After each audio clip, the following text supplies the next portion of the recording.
الحمد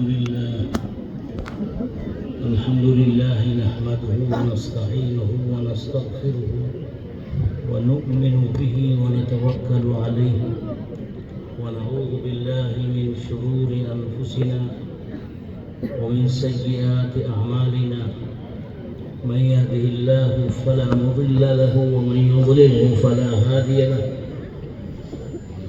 ونشهد أن لا إله إلا الله وحده لا شريك له ونشهد أن سيدنا ومولانا محمدا عبده ورسوله صلى الله عليه وسلم تسليما كثيرا كثيرا أما بعد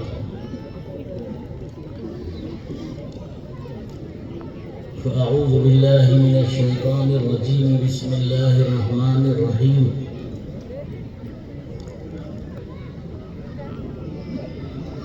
إنا نحن نزلنا الذكر وإنا له لحافظون صدق الله العلي العظيم وقال النبي صلى الله عليه وسلم لن تزول قدم ابن آدم من عند ربه حتى يسأل عن خمس عن عمره فيما أفناه وعن شبابه فيما أبلاه وعن ماله من أين اكتسبه وأين أنفقه وماذا عمل بما علم أو كما قال صلى الله عليه وسلم. حضرت صدر اجلاس اسٹیج پہ تشریف فرما حضرات علماء کرام، بزرگان محترم، پردہ نشین خواتین، مائیں اور بہنیں، اور جامعہ کے فارغ ہونے والے عزیز طلباء، جامعہ اشرف العلوم کیندرپاڑہ کا سالانہ اجلاس دستار بندی ہے جو کافی دیر سے چل رہا ہے، اور آپ حضرات علماء کرام کے بیانات سے مستفید ہو رہے ہیں۔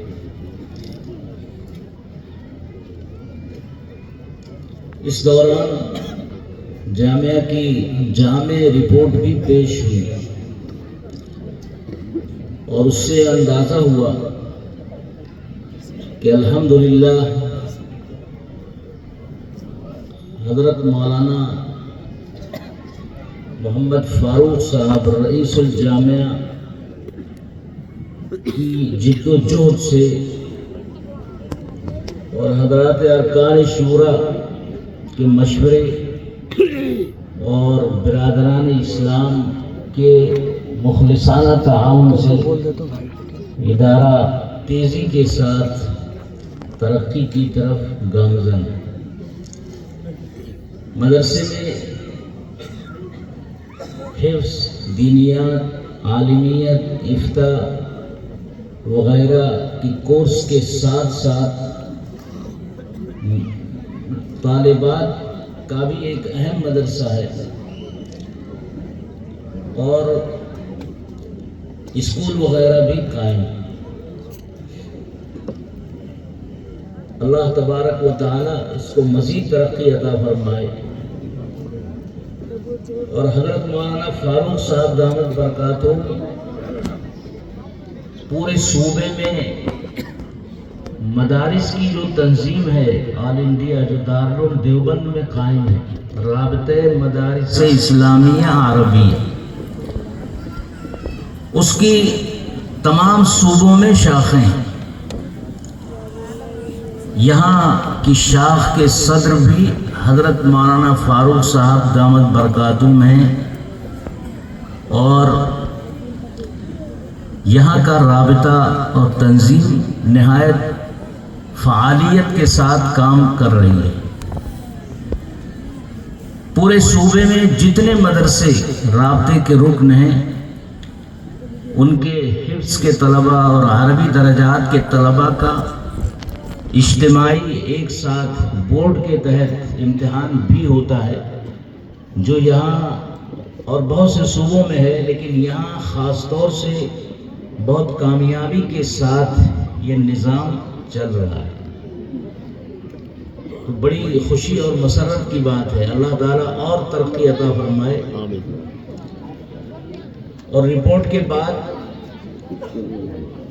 یہاں کے شورا کے اہم رکن حضرت مولانا محمد شبیل صاحب دامت برکاتہم نے بھی بہت ہی اہم باتیں ارشاد فرمائی ہیں، اس جانب بھی ہم کو توجہ دینے کی ضرورت ہے۔ محترم بزرگوں، وقت کم ہے، باتیں بہت آپ حضرات سن چکے ہیں، اس لیے زیادہ لمبی بات کی ضرورت نہیں ہے اور لمبی بات کرنے کا کوئی فائدہ بھی نہیں۔ آیت کریمہ میں نے پڑھی ہے، اللہ تبارک و تعالیٰ فرماتے ہیں کہ نصیحت کی یہ کتاب قرآن کریم ہم نے ہی اسے اتارا ہے اور ہم ہی اس کی حفاظت بھی کر رہے ہیں۔ قرآن کریم کی حفاظت اللہ تبارک و تعالیٰ کر رہا ہے۔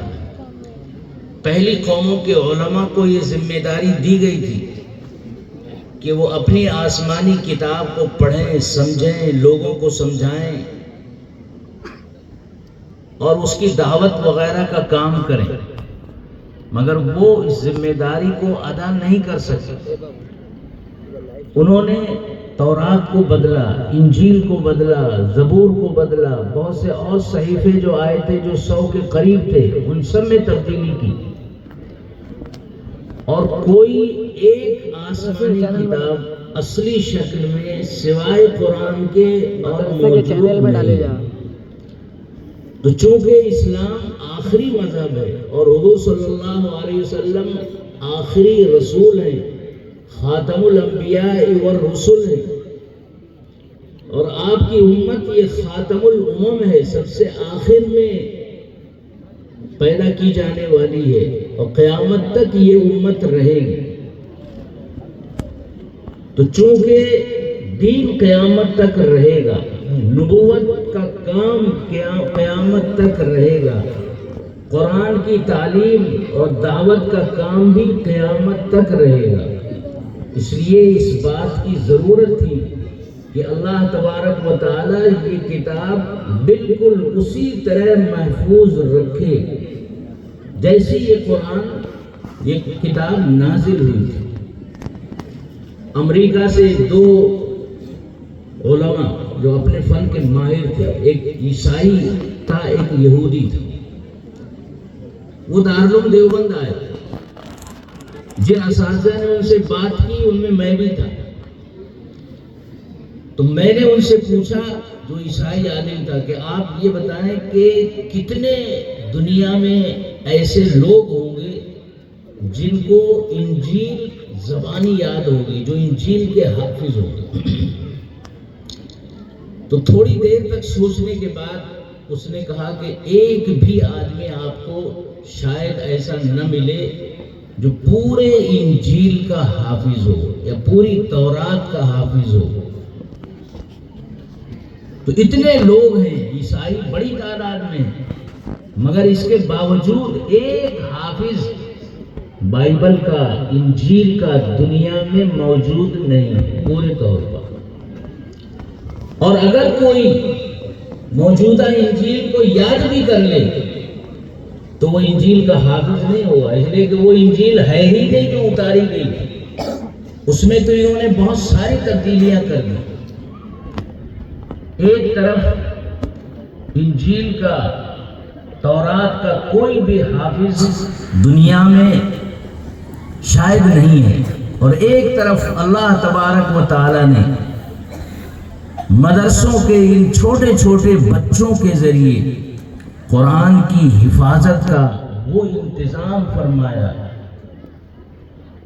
کہ 1000 2000 نہیں، 1,00,000 2,00,000 نہیں، کروڑوں کی تعداد میں حفاظ تیار ہو رہے ہیں، بن رہے ہیں۔ مدرسوں میں بھی بن رہے ہیں، اسکول کالج میں بھی یہ نظام بہت سے علاقوں میں، جیسا کہ حضرت نواز سبیل صاحب نے فرمایا، چل رہا ہے۔ تو اللہ تبارک و تعالیٰ نے قرآن کی حفاظت کی ذمہ داری لی۔ حضور پر قرآن اترتا تھا، پورا قرآن آپ اپنے پاس لکھوا کے رکھتے تھے۔ چند صحابہ تھے جو عربی لکھنا جانتے تھے، بعد میں اور صحابہ نے لکھنا سیکھا، تو حضور کے پاس وہ قرآن، حضرت جبریل آئے، قرآن کریم کی کچھ آیتیں پڑھ کر سنائی، معجزے کے طور پہ حضور صلی اللہ علیہ وسلم کو وہ آیتیں یاد ہو جاتی تھیں، پھر کبھی بھولتے نہیں تھے۔ لیکن قرآن کی آیتوں میں کچھ آیتیں ایسی بھی ہوتی جو بعد میں منسوخ ہو جاتی۔ ایک آیت اتری، کچھ دنوں تک اس کا حکم رہا، اس کے بعد اس آیت کو اللہ تعالیٰ منسوخ کر دیتا تھا، اٹھا دیتا تھا، تو حضور صلی اللہ علیہ وسلم کے ذہن سے بھی وہ آیت نکل جاتی، جو آیتیں باقی ہیں وہی رہتی تھی۔ یہ حضور کا معجزہ ہے۔ پھر آپ نے مسجد نبوی میں، دار ارقم میں، جہاں بھی موقع ملا صحابہ کو قرآن کریم پڑھایا۔ حضور صلی اللہ علیہ وسلم خود قرآن کریم پڑھا رہے ہیں، تاکہ جس طرح حضرت جبرائیل نے آپ کے سامنے پڑھا ہے اسی طرح آپ بھی پڑھیں، اسی طرح آپ کے صحابہ بھی پڑھیں، اسی طرح صحابہ کے شاگرد بھی پڑھیں، اسی طرح ان کے شاگردوں کے شاگرد بھی پڑھیں، اور یہ سلسلہ اسی طرح چلتا رہے۔ تو قرآن کریم صحیح پڑھنے کے لیے نبی صلی اللہ علیہ وسلم کے پڑھانے کے مطابق پڑھنا ضروری ہے۔ سارے عرب تقریباً چند کو چھوڑ کے سب عرب تھے، سارے صحابہ، لیکن جیسا حضور قرآن پڑھاتے تھے وہ صحابہ بھی اسی طرح پڑھتے تھے۔ وہ یہ نہیں کہتے یا رسول اللہ ہم تو عربی ہیں، ہم تو اس کا معنی بھی سمجھتے ہیں، ہم اس کو پڑھنا بھی جانتے ہیں۔ تو قرآن وہی ہے جو نبی اکرم صلی اللہ علیہ وسلم نے پڑھایا۔ پھر آپ قرآن کی تفسیر بھی بیان کرتے، قرآن کے معنی اور مطلب بھی بیان کرتے تھے۔ قرآن کی کچھ آیتیں ایسی ہیں جس کا مطلب ظاہر ہے، اس کو بتانے کی ضرورت نہیں، جیسے قل هو اللہ احد، آپ فرما دیجئے کہ اللہ ایک ہے۔ یہ آیت ہے جو توحید کی سب سے اہم آیت ہے۔ اس کا یہ مفہوم کہ اللہ تبارک و تعالی ایک ہے، یہ صحابہ خود بھی سمجھ سکتے تھے، لیکن اس کے باوجود حضور صلی اللہ علیہ وسلم نے توحید کے معنی صحابہ کو بتائے، توحید کا مطلب بتایا، توحید کے لیے کیا کیا چیزیں ضروری ہیں۔ تو اس طرح حضور صلی اللہ علیہ وسلم نے قرآن کریم صحابہ کو پڑھایا، اور آپ نے فرمایا کہ خیرکم من تعلم القرآن وعلمہ، تم میں سب سے بہتر وہ ہے جو قرآن کریم سیکھے اور سکھائے، جو قرآن کریم پڑھے اور پڑھائے۔ اس حدیث کو روایت کرنے والے ایک قاری ہیں، حافظ ہیں، عالم ہیں، وہ کہتے ہیں کہ 70 سال سے زائد کا عرصہ ہو گیا جب سے میں نے یہ حدیث سنی ہے، میں یہاں ایک جگہ بیٹھ کر قرآن کریم پڑھا رہا ہوں۔ خیرکم من تعلم القرآن وعلمہ، سب سے بہتر وہ آدمی ہے، سب سے بہتر وہ مرد ہے جو قرآن کریم پڑھے اور پڑھائے، اور عورتوں میں سب سے بہتر وہ عورت ہے، وہ خاتون ہے جو قرآن کریم سیکھے اور سکھائے۔ تو سب سے بڑا آدمی وہ ہے، کیونکہ یہ وہ کام ہے جو کار نبوت ہے، جو حضور صلی اللہ علیہ وسلم نے خود کیا اور ساری زندگی کیا۔ اور مدرسے میں صفہ میں پڑھنے والے صحابہ سے حضور کا تعلق کتنا تھا۔ حضرت ابو ہریرہ بھی وہاں پڑھتے تھے، بھوکے پیاسے رہتے تھے۔ اس وقت تنگی کا وقت تھا، حضور صلی اللہ علیہ وسلم نے اپنے لیے فقر کی زندگی کو پسند کیا تھا، اور صحابہ بھی تنگی کے حالات سے گزر رہے تھے۔ اگرچہ حضرت جبرائیل آپ کے پاس آئے تھے اور یہ کہا کہ اگر آپ چاہیں تو یہ احد کا پہاڑ اللہ تعالیٰ سونا بنا دے، آپ کے خاندان کے لوگ، امت کے لوگ ساری زندگی اس سے استعمال کریں، کوئی تنگی اور پریشانی نہیں ہوگی۔ تو حضور نے فرمایا تھا نہیں، میں یہ نہیں چاہتا، میں یہ نہیں چاہتا کہ احد پہاڑ مکمل سونا بنا دیا جائے، بلکہ میں یہ چاہتا ہوں کہ اگر ایک وقت اللہ کھانا دے تو میں شکر ادا کروں، پھر دوسرے وقت اگر نہ ملے تو میں صبر کروں۔ آپ نے اپنے لیے فخر والی زندگی پسند کی، اس لیے کہ یہ مال و دولت اگر آپ امت کے لیے اپنے لیے پسند کر لیتے تو اسلام کی ترقی وہیں رک جاتا۔ جو غریب لوگ ہوتے وہ کہتے کہ یہ تو مالداروں کا مذہب ہے، جو مالدار ہے وہ اس مذہب پہ آئے، ہم اپنے بچوں کا پیٹ پالیں، مزدوری کریں، یا ہم اسلام قبول کریں، یا ہم مدرسوں میں پڑھیں، یا ہم دعوت اور تبلیغ کا کام کریں۔ تو خود نبی اکرم صلی اللہ علیہ وسلم نے دین کی خاطر اتنی تکلیف اٹھائی ہے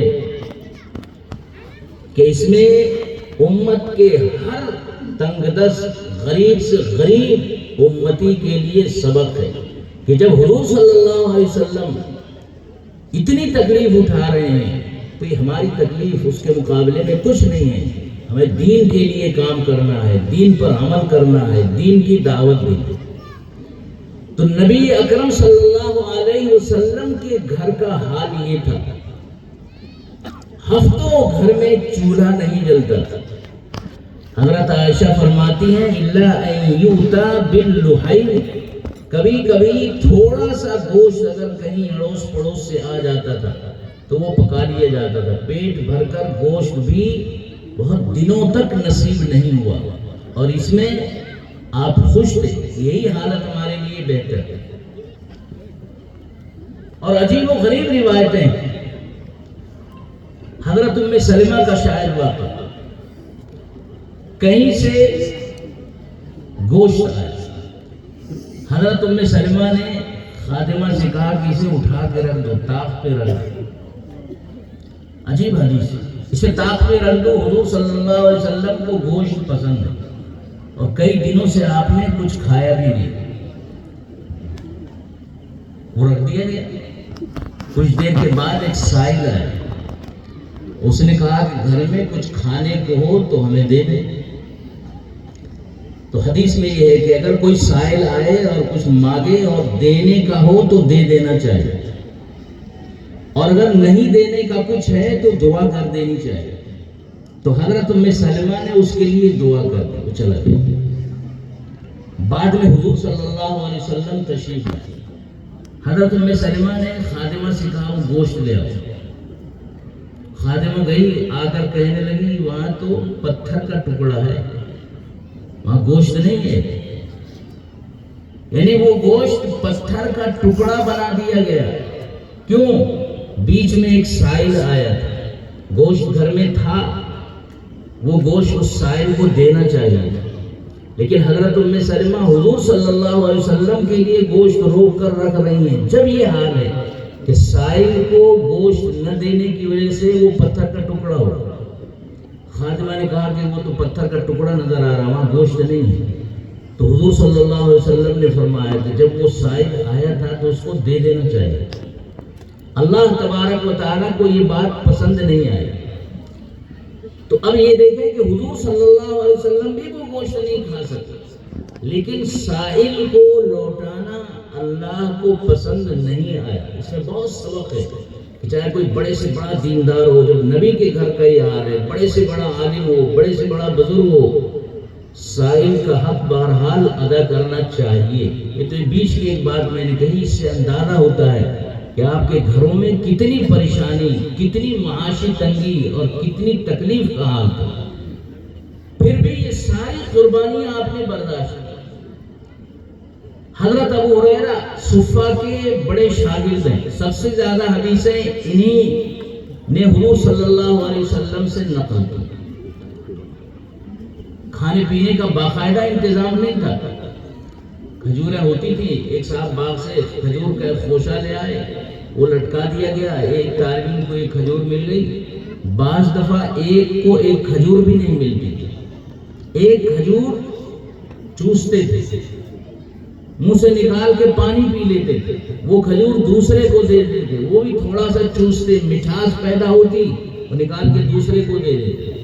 اس طرح مدرسے میں، حضور کے مدرسے میں پڑھنے والے جو 10 11 12 15 سال کے نہیں ہوتے تھے، بلکہ 50 سال 60 سال 70 سال جو اسلام جس عمر میں لاتے تھے، وہ وہاں آ کر رک جاتے تھے، اور وہاں ان کے کھانے پینے کا بس ایسا ہی شروع میں انتظام تھا۔ لیکن مدرسے میں پڑھنے والے ان طلباء سے حضور کو کتنی محبت ہے کہ حضرت ابو ہریرہ فرما رہے ہیں کہ ایک دن کئی دن کھانا نہیں ملا تو میں کمزور ہو گیا اور گر جاتا تھا، بے ہوش ہو جاتا تھا، تو میں راستے پہ آیا کہ کوئی آدمی آئے گا تو میں اس سے کچھ پوچھوں گا، قرآن کی یہ آیت ہے، اس کا کیا مطلب یہ جانتے ہیں، لیکن بہت بھوکے ہیں، پریشان ہیں، کسی سے کہہ نہیں سکتے کہ کچھ کھانا ہمیں لا کے کھلا دو، تو اس کو اپنی طرف متوجہ کرتے ہیں۔ کئی لوگ آئے، کچھ پوچھا، انہوں نے بتا دیا، چلے گئے۔ پھر حضور صلی اللہ علیہ وسلم تشریف لائے، آپ نے دیکھا تو آپ سمجھ گئے کہ پریشان ہے، کہا ہو رہا ہے میرے ساتھ آ۔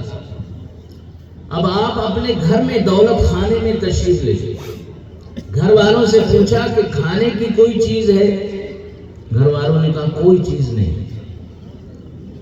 کھانا پکا ہی نہیں تھا۔ ہاں ایک پیالہ دودھ ہے، وہ ہم نے آپ کے لیے رکھ رکھا، اور میں لاؤ، وہ دودھ لے کے آپ باہر تشریف لائے۔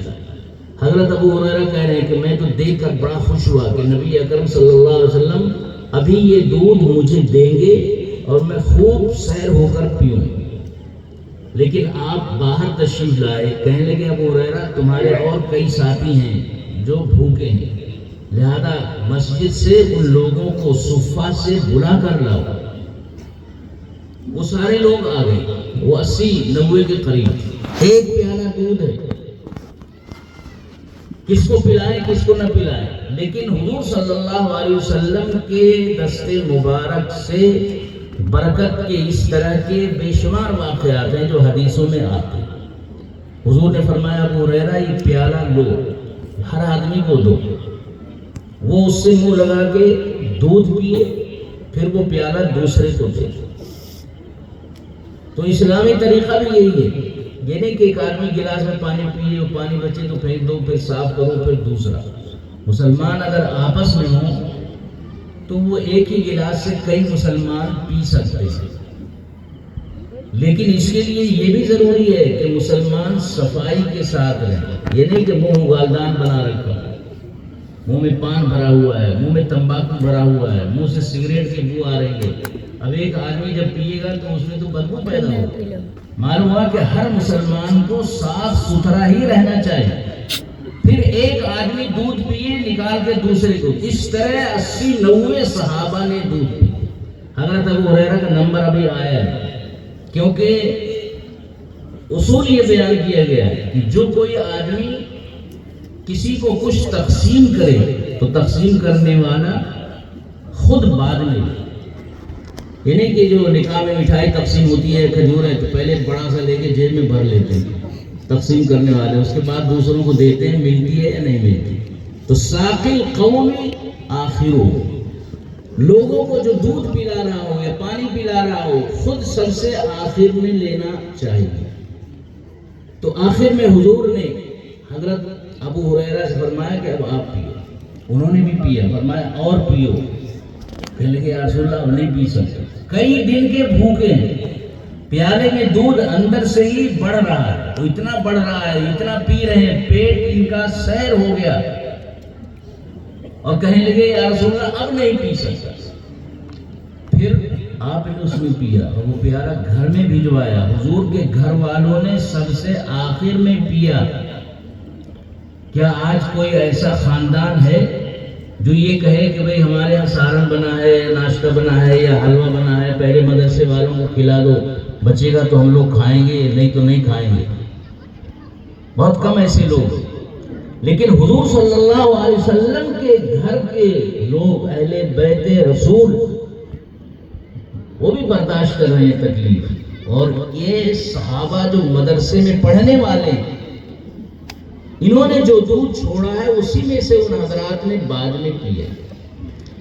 یہ ہے نبی پاک صلی اللہ علیہ وسلم کی مدرسے میں پڑھنے والے طلبہ سے محبت۔ وجہ یہ ہے کہ یہ جو مدرسے میں بیٹھے ہوئے ہیں بچے، جو قرآن پڑھ رہے ہیں، حدیثیں پڑھ رہے ہیں، دین پڑھ رہے ہیں، حضور کی سنتیں سیکھ رہے ہیں، اتباع سنت کا سبق لے رہے ہیں، اور آئندہ اسلام انہی کے ذریعے ساری دنیا میں پہنچے گا۔ تو یہی صفہ کے جو صحابہ تھے وہ بعد میں ساری دنیا میں گئے، اور جہاں جہاں وہ گئے وہاں ایک مسجد بنائی، ایک مدرسہ بنایا، اور ساری دنیا میں دین اور علم ان صحابہ کے ذریعے پھیلا۔ حضور کو مدرسے میں پڑھنے والے صحابہ سے اتنی محبت۔ اور ایک اور عجیب واقعہ،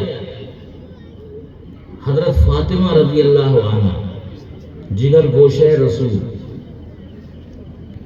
گھر میں ان کے بھی تنگی تھی حضرت علی کے یہاں، اور یہ لکھا ہے کہ پانی، ٹھنڈا پانی مدینے میں ہر جگہ نہیں تھا، کبھی کبھی مدینے سے باہر سے مشکیزے میں پیٹھ پر کمر پہ لاد کر پانی لایا جاتا تھا۔ حضرت علی اور حضرت فاطمہ اپنی ضرورت کا پانی خود لاتے تھے، اور یہ لکھا ہے کہ حضرت فاطمہ جو مشکیزہ اپنے جیسے کوئی بیگ لٹکاتے ہیں تو ایک پٹا ہوتا ہے، ایسی مشکیزے کا جو پٹا ہے وہ سینے پر اور پیٹھ پر اس کا داغ پڑ جاتا تھا۔ تو ایک دن حضرت فاطمہ نے کہا کہ حضور صلی اللہ علیہ وسلم کے ہاں کچھ خادم، کچھ غلام باندی آئے ہیں، آپ جاؤ حضور سے باندی لے کر آؤ یا غلام لے کر آؤ، باہر کا کام کاج کرے۔ تو حضرت علی نے فرمایا کہ بس تم ہی جاؤ، ان کو شرم محسوس ہوئی۔ حضرت فاطمہ تشریف لے گئی، آپ نہیں تھے۔ حضرت عائشہ نے پوچھا کہ کیا بات ہے، کیوں آئی ہیں آپ، کیا مقصد ہے؟ تو انہوں نے اپنا مقصد بتایا۔ پھر جب حضور تشریف لائے تو حضرت عائشہ رضی اللہ عنہا نے ساری تفصیل بتائی، تو آپ نے حضرت فاطمہ کو بلوایا اور یہ کہا کہ دیکھو یہ جو غلام باندی آئے ہوئے ہیں آپ اوروں میں تقسیم کر رہے ہیں، لیکن حضرت فاطمہ نے ایک غلام یا ایک باندی جب مانگا تو حضور نے کیا فرمایا؟ فرمایا کہ یہ صفہ کے جو صحابہ پڑھ رہے ہیں یہ غلام بیچ کر میں ان کی ضروریات پوری کروں گا۔ اور یہ کہا کہ آپ لوگوں کو ایک تسبیح میں بتا دیتا ہوں، وہ تسبیح فاطمی ہے جو آپ حضرات جانتے ہیں، سبحان اللہ 33 بار، الحمدللہ 33 بار، اللہ اکبر 34 دفعہ۔ تو یہ ہر فجر نماز کے بعد، اس روایت ہر نماز کے بعد آپ نے یہ بتائی۔ اور محدثین لکھتے ہیں کہ اس تسبیح کا فائدہ یہ تھا کہ کتنی ہی محنت اور مشقت، چکی گھر میں چلاتی تھی، ہاتھ میں گھٹے پڑ گئے، لیکن محنت کا کام کرنے کے بعد جب یہ تسبیح 100 دفعہ پڑھتی تھی تو ساری بدن کی تکلیف ختم ہو جاتی۔ لیکن غلام اور باندی اپنی صاحبزادی کو یا اپنے داماد حضرت علی کو آپ نے نہیں دیا، مدرسے میں پڑھنے والے لڑکوں کی اس سے خدمت کی، اس کو بیچا اور ان کے کھانے وغیرہ میں اور دیگر ضروریات میں استعمال۔ اس طرح مدرسے میں پڑھنے والے طلباء اور دوسرے لوگوں کے ساتھ آپ کا یہ برداؤ رہا، اور پھر یہ دین ساری دنیا میں پھیلا، اور قیامت تک یہ دین اسی طرح انشاءاللہ پھیلتا رہے گا۔ اللہ تبارک و تعالی جس کو چاہتے ہیں عالم بناتے ہیں، جس کو چاہتے ہیں حافظ بناتے ہیں، جس کو چاہتے ہیں دین کا وارث بناتے ہیں۔ اور حدیث میں ہے کہ من یرید اللہ بہ خیرا یفقہہ فی الدین، اللہ تبارک و تعالی جس کے ساتھ خیر کا دنیا اور آخرت میں سب سے بڑے خیر کا ارادہ کرتے ہیں. سب سے بڑا خیر جس کو دینا چاہتے ہیں اس کو قرآن اور حدیث کا علم آتا تھا. تو معلوم ہوا کہ قرآن اور حدیث کا علم یہ سب سے بڑا خیر ہے. حضرت امام محمد علیہ الرحمہ بہت بڑے امام اور عالم گزرے. امام ابو حنیفہ علیہ الرحمہ کے شاگرد، امام ابو یوسف بھی ان کے شاگرد. امام محمد کا انتقال ہوا. کسی نے خواب میں دیکھا کہ اللہ نے آپ کے ساتھ کیا معاملہ کیا. تو کہنے لگے کہ اللہ نے بلایا اور کہا کہ مانگو، کیا مانگتے ہو؟ تو میں نے کہا اللہ مغفرت مانگتا ہوں، بخش دیں آپ مجھے. تو اللہ نے فرمایا کہ اگر تمہاری مغفرت کرنی نہ ہوتی تو یہ خیر تمہیں دیتا نہیں علم دین کا. تو معلوم ہوا کہ علم دین سے جو سب سے بڑا خیر آتا ہے قرآن و حدیث کا علم، اس سے پھر مغفرت بھی آتی ہے کہ دنیا اور آخرت میں اللہ ترقی بھی دیتا ہے، سارے گناہ معاف بھی کر دیتا ہے. تو یہ مغفرت ہے. خواب دیکھنے والے نے امام محمد سے کہا کہ آپ کے دوسرے جو بڑے ساتھی تھے، استاد بھی تھے، امام ابو یوسف، ان کا کیا حال ہے؟ تو وہ کہنے لگے کہ وہ مجھ سے بہت آگے ہیں. فرمایا امام اعظم ابو حنیفہ علیہ الرحمہ کا کیا حال ہے؟ تو وہ کہنے لگے کہ وہ اعلیٰ علیین میں ہیں، جنت کے سب سے اونچے طبقے. تو یہ وہ لوگ ہیں جنہوں نے اپنی زندگیاں کھپائی ہیں قرآن اور حدیث کا علم حاصل کرنے، قرآن اور حدیث کی حفاظت کرنے، قرآن اور حدیث اور دیگر علوم کی اشاعت کرنے. ان سارے مدرسوں کا وہی مقصد ہے دارالعلوم دیوبند کا،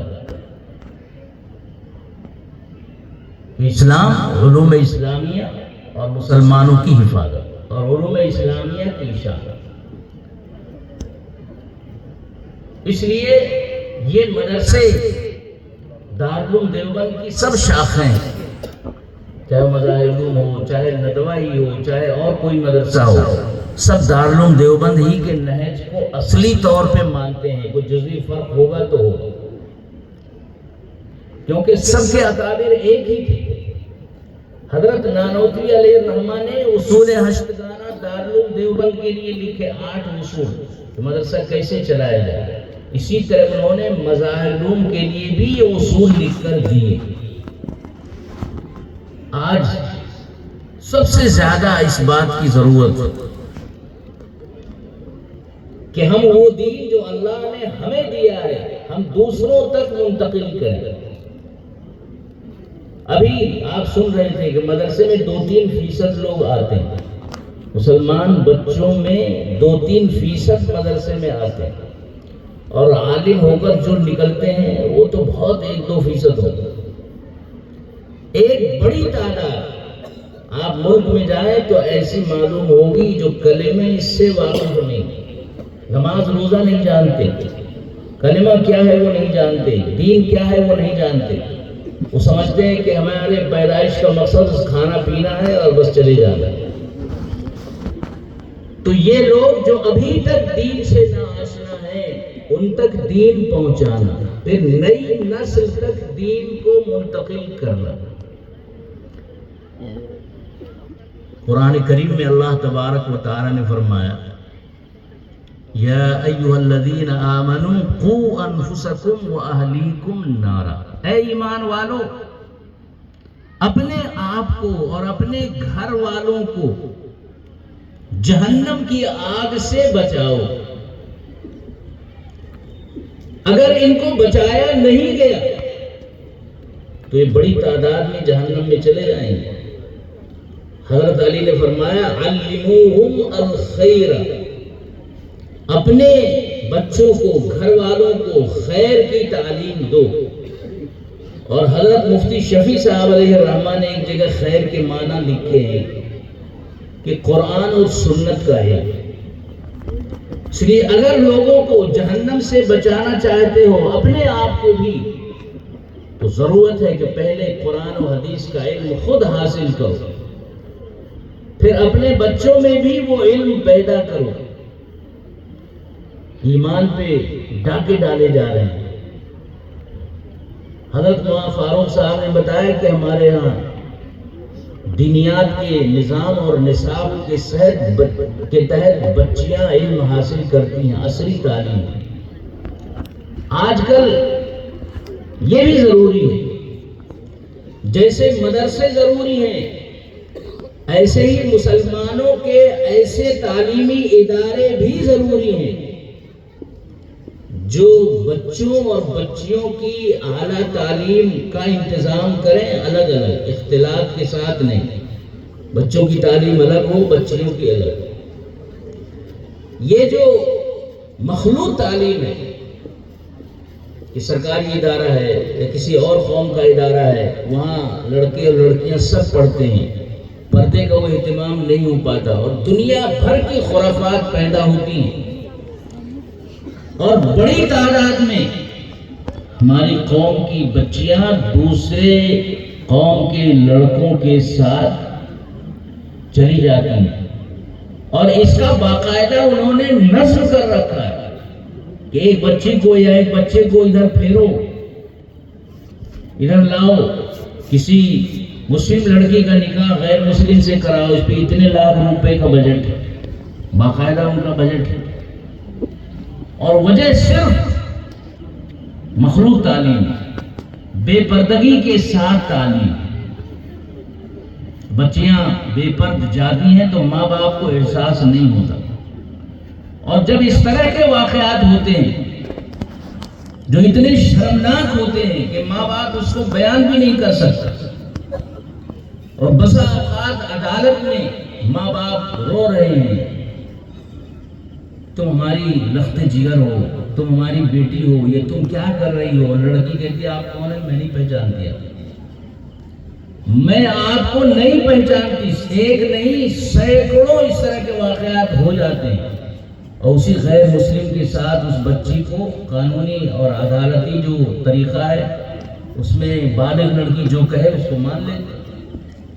تو پہلے سے اگر اس پر روک نہیں لگے گی، حیا اور شرم کی تعلیم اور تربیت نہیں ہوگی، لڑکیوں کی تعلیم الگ ہو، لڑکوں کی تعلیم الگ ہو، اور دینی تعلیم بھی ہو اور عصری تعلیم بھی ہو، آج پہلے سے زیادہ اس کی ضرورت ہے۔ اس لیے حضرت مولانا فاروق صاحب نے جو کچھ نظام وہ چلا رہے ہیں، یہ اور نظام بتایا ہے، وہ بہت اہم ہے، اور اس طرح کا نظم اور مدرسوں میں بھی ہونا چاہیے۔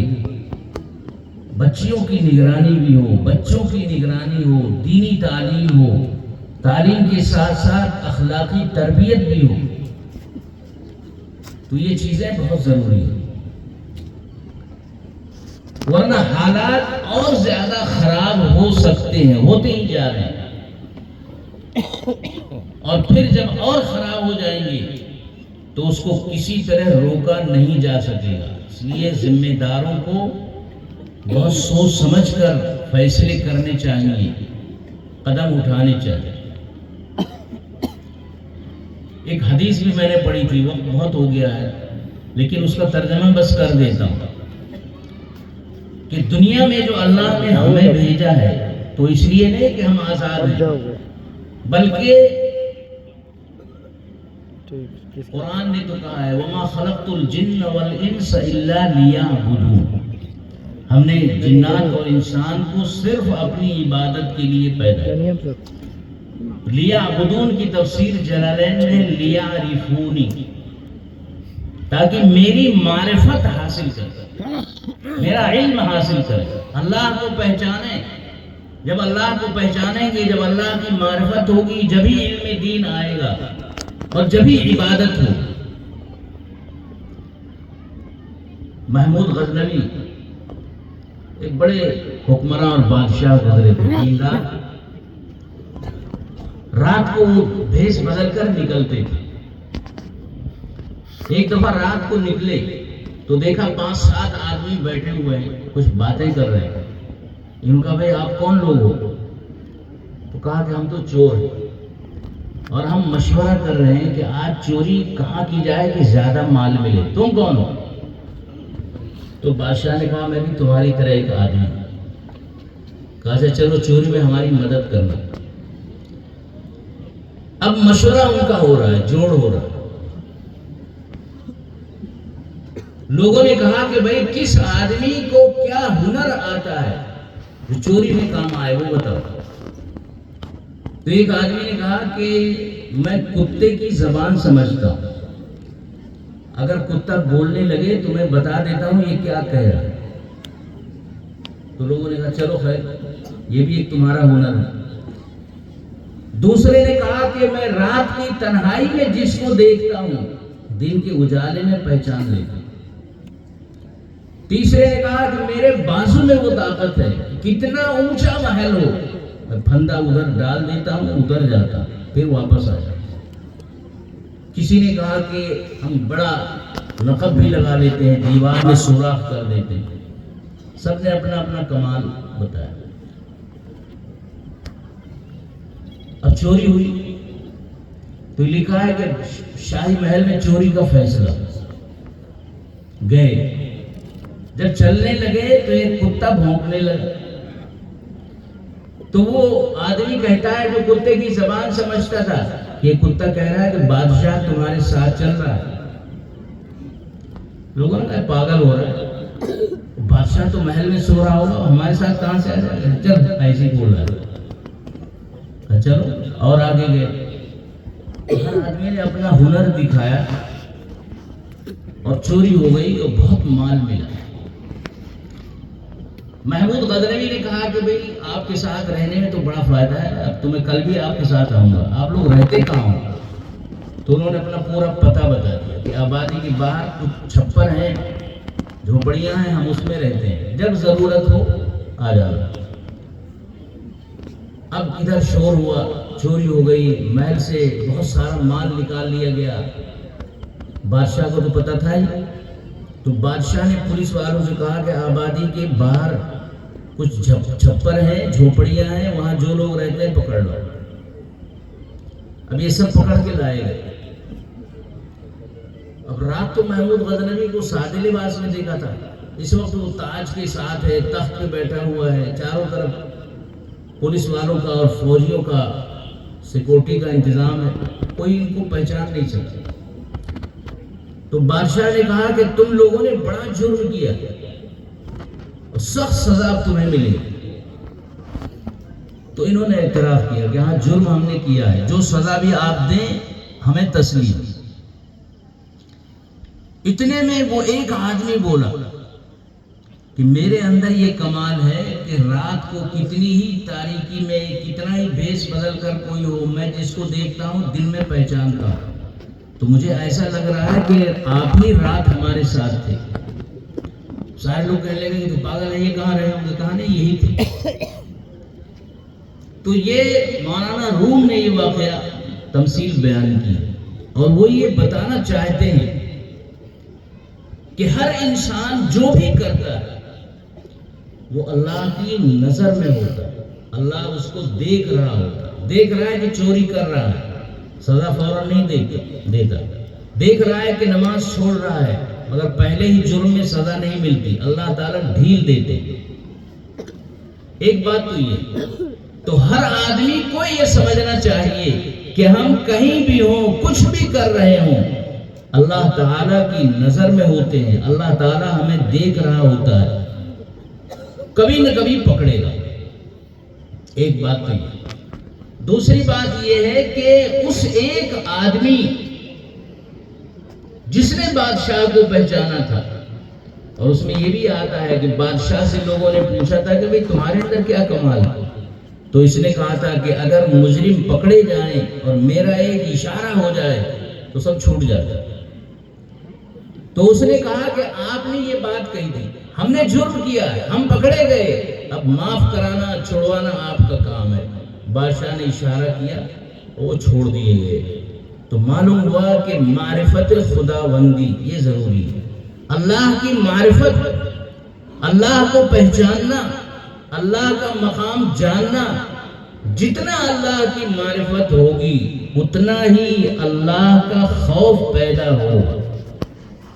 چنانچہ قرآن میں اللہ نے فرمایا انما یخشی اللہ من عبادہ العلماء، اللہ کے بندوں میں عالم لوگ ہی ایسے ہیں جو اللہ سے ڈرتے ہیں، کیونکہ عالم جانتے ہیں کہ اللہ کا کیا جلال ہے، اللہ کا کیا غضب ہے، اللہ کی کیا قہاریت ہے، اللہ کا کس طرح لوگوں کو پکڑنا ہوتا ہے۔ تو جتنی معرفت ہوگی اتنا ہی خوف ہوگا، جتنا خوف ہوگا اتنا ہی تقویٰ پیدا ہوگا۔ اس لیے ہر آدمی کو یہ سوچنا چاہیے۔ حدیث میں فرمایا گیا کہ ہر آدمی سے 5 سوال ہوں گے، ہر شخص سے یہ سوال ہوگا کہ تم نے زندگی کہاں کھپائی۔ یہ زندگی ایسے ہی نہیں ہے کہ جہاں چاہے خرچ کر دو، یہ اللہ کی ایک ایک منٹ، ایک ایک سیکنڈ یہ اللہ کی امانت ہے۔ ہر جوان سے یہ سوال ہوگا کہ جوانی کہاں گزاری۔ ہر آدمی سے جس نے کچھ بھی مال کمایا ہوگا یہ سوال ہوگا کہ مال کیسے کمایا اور کہاں خرچ کیا۔ مال کے بارے میں 2 سوال، اور 5واں سوال ہے وَمَاذَا عَمِلَ بِمَا عَلِمَ، کہ دین کی جو باتیں جانتا تھا اس پر عمل کتنا کیا۔ اب اگر کوئی کہے کہ ہم تو جاہل ہیں، ہم تو کچھ بھی نہیں جانتے، تو یہ سوال اور ہوگا کہ کیوں نہیں علم سیکھا، علم کیوں نہیں سیکھی۔ دنیا میں جو اصلاح کی کوششیں ہو رہی ہیں اور جو کامیاب ہیں وہ انہی مدارس کے ذریعے، یہ مدرسے ہیں جن کے ذریعے دین پھیل رہا ہے، بڑھ رہا ہے، دین پر عمل ہو رہا ہے، اللہ کے انبیاء کے وارثین پیدا ہو رہے ہیں، اللہ کے خلفاء پیدا ہو رہے ہیں۔ اس لیے ان مدرسوں سے اپنا تعلق مضبوط رکھنا چاہیے، اور خود بھی مدرسوں کا مالی تعاون بھی کریں، اور اپنے بچوں کو بھی مدرسوں میں داخل کر کے حفظ کرائیں، قرآن پڑھائیں، عالم بنائیں، دین کا خادم بنائیں۔ اللہ تبارک و تعالی ہم سب کو دین کی سب باتوں پر عمل کی توفیق عطا فرمائے۔ وآخر دعوانا ان الحمد للہ رب العالمین۔